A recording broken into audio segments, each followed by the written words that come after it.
Good afternoon everyone. So today is the 29th of September and I'm not sure which part this is, but we are picking up the stitches, the heel stitches, in order to start knitting the toe. So this is why you're angled in this position, because you really need to be able to see what we're doing.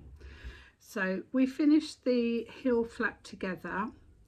I didn't have any comments on that video, so I don't know whether I disabled comments or whether it was so rubbish nobody commented on it. I'm not sure, but hopefully you're all at this stage now. So you've got your heel flap here and you have ended on a knit row. So you've carried on, you'd be carrying on with a purl row now. 2, 4, 6, 8, 10, 12, 14, 16, 18. So I've got 18 stitches left across this needle. So if you had casted on 30, if you had 32 stitches on here, you would have had 20 stitches, I would think. So you now need to be able to see closely what I'm going to be doing. So that's why I've got you angled in this position, and I've offloaded everything on my phone, so hopefully the video will not cut out. So we now need to be picking up these stitches along here. Okay, so hopefully you can see that. And we are going to try and pick up every stitch going along here. Okay, so pull your working needle that's been holding these heel stitches, pull this so you've got the tip of the needle. And we're going to go into this ridge here as though to knit, and we're going to knit that stitch off. Okay, oops. So you're going to knit that stitch, then you're going to go a long one, can you see, and you're going to knit the next one, then you're going to go along again and you're going to knit the next one, and you're going to go all the way along this edge of this heel doing the same thing. So you're picking up right on the edge of this heel. So all those slip stitches that we were doing, these are the ones you're now picking up. Okay, so hopefully you can see this nice and clearly, because obviously I'm looking down at what I'm doing. So hopefully you can see what we're picking up. Okay, and then when they're all picked up, this is when you definitely need to have your 2 stitch markers in play, because we're going to work across all of these stitches, and we're going to be decreasing on the larger amount of stitches, and we need to decrease back just before the stitch marker each time, and we're going to keep decreasing back until we end up back with either 30 or 32 stitches back on this heel needle. Once you've got those 30 or 32 stitches back on there, you're then just going to knit continuously until you're about 1 inch away from your toe. Okay, so I'm nearly down now to the gap. So I'll tell you how many stitches I've managed to pick up there. Hold on. There. We're also going to knit, if you can, you're going to knit through the back of the loop. You get a much neater stitch. Right, so I'm going to tell you how many I picked up. So I've got 2, 4, 6, 8, 10, 12, 14, 16. I picked up 18 stitches. Okay, I'm now going to move my stitch marker. It's dropped off, so I'm going to move my stitch marker onto the needle that I'd been picking up my stitches with. Okay, pull that needle through. I'm now going to knit across these stitches that have just been waiting there, having a little rest for a few days. They've not been doing anything for a few days. They've just been having a rest, having a holiday. So I'm going to knit across those stitches. They've not been doing anything at all for a few days. They've just been waiting for us. So I'm just going to knit across those. Okay. So hopefully everybody's found these tutorials helpful. I hope you have.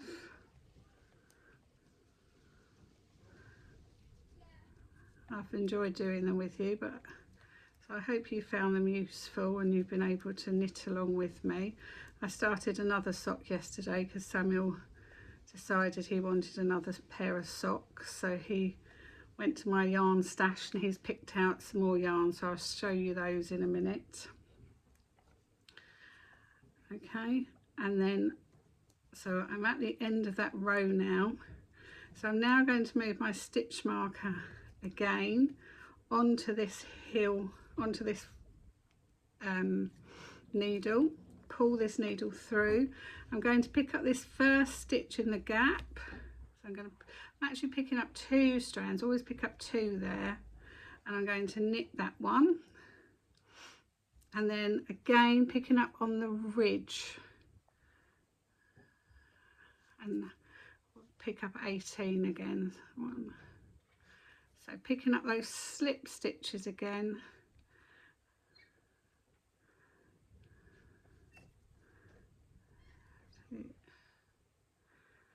so hopefully everyone's chosen their wool and you're all giving it a go.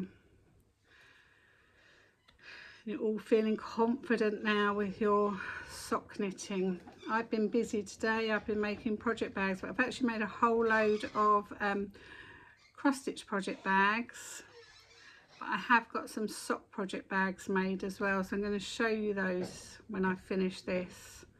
I'm going to be putting them in my Ko-fi shop, so if anybody wanted to pop over there and had a look, or if anybody wants to treat me and Samuel to a coffee, just help the channel grow, that'd be very nice of you. Okay, so I'm nearly back up to the top again, so just check how many stitches I've got. One more. Okay, so I should have 18 there as well. 2, 4, 6, 8, 10, 12, 14. Oh, I've only got 16, but it doesn't matter. Okay, now I'm going to knit across those stitches. So I'm now going to knit across all of those stitches, and we will do our first decrease. So this marker here, my beady one, will be my complete round. So when I get back to this beady one, it means I've done a complete round. So you're going to decide which one will mean you've done a complete round. So let me just get back to my page that I'm doing my these socks on. Let me find my pencil. I don't know where my pencil is, it's here. So I'm going to knit across these top stitches again. Okay, and we need to get back, oh, I've gone through the cable. So we need to get back, ultimately we need to get back to 30 stitches across this needle. So at the moment this needle has got lots of stitches on it. So I need to get back to 30 stitches. Now when I'm oh hold on, I won't tell you that at the moment because I want to show you how we knit through the back of the loops, the back of the stitches. If you can't knit through the back of the stitches, don't worry, but you get a much neater gusset if you knit through the back of your stitches. You really do. So when I've gone across those top part of the heel stitches, I'll then show you what we do.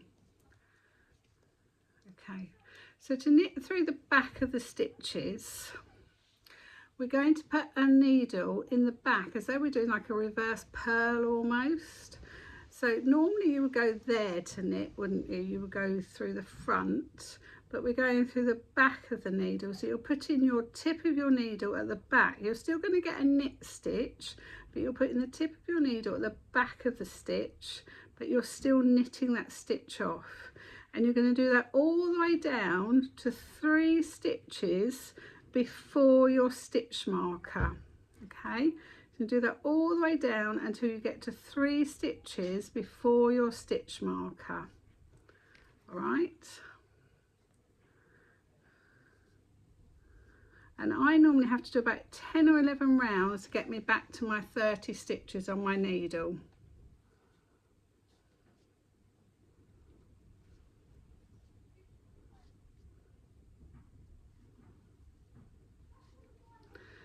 So just knit round like this. and there'll be no more purling now. So we've done all the purling.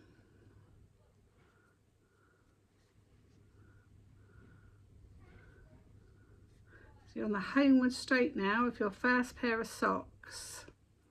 So I've got 3 stitches left now.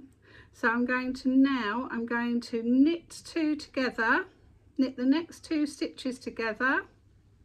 So that's my first decrease, and then knit the last stitch through the back of the loops, slip my stitch marker, and then I'm going to knit across those stitches just normally. The 30 stitches that are on that front needle, just knit across those as normal. Okay, and then we'll get to the next stitch marker.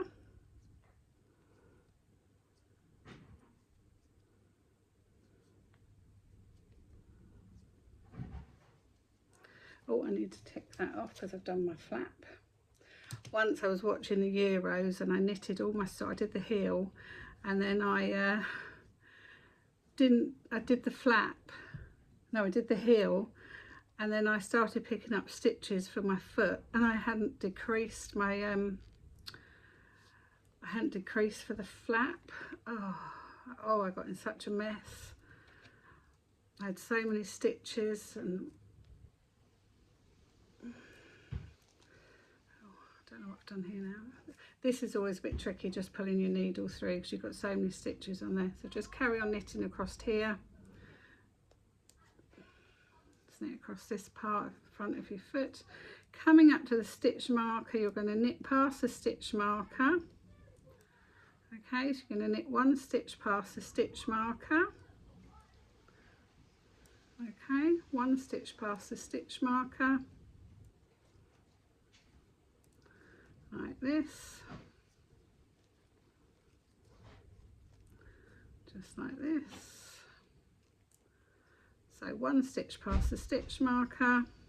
Then you're going to knit 1 through the back of the loop again. So put your needle in at the back of the stitch. Okay. Then the next 2 stitches, hold on, just need to reposition. Hold on a minute. Definitely turned wintry now. So I've knitted the first one past the stitch marker, and then the next 2 stitches I'm going to do a slip, slip, knit through the back of the stitches. You can't do slip, knit 2 together, knit through the back of the stitches when you do your slip, slip, knit. And then you're going to carry on knitting through the back of the stitches, and I'm going to mark off to say I've done 1 complete round, and then I'm going to carry on all the way round to the other stitch marker. So again, I'm going through the back of the stitches here, and I'm going to do about 10 rounds roughly. Then I'll count and see how many stitches I've got on this back needle, and I should be down to about 30 stitches on this back needle. Then I can remove one of the stitch markers. Then I just keep going until it's about 1 inch from my tip of my toes, and then I'm going to start decreasing for my toes.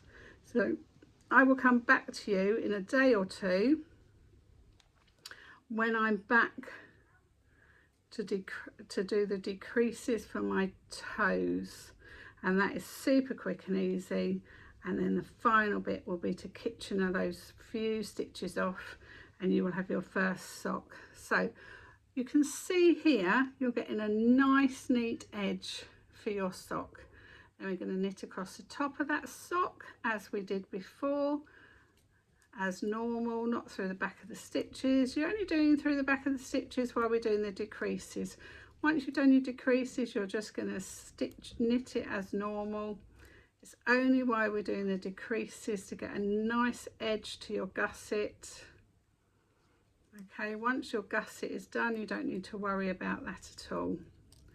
So just pull that round, just reposition your stitches and pull that round.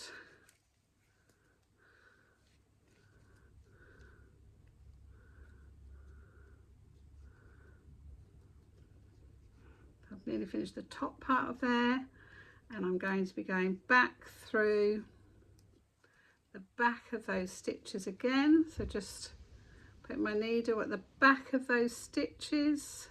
So instead of going in the front, I'm just putting my needle at the back.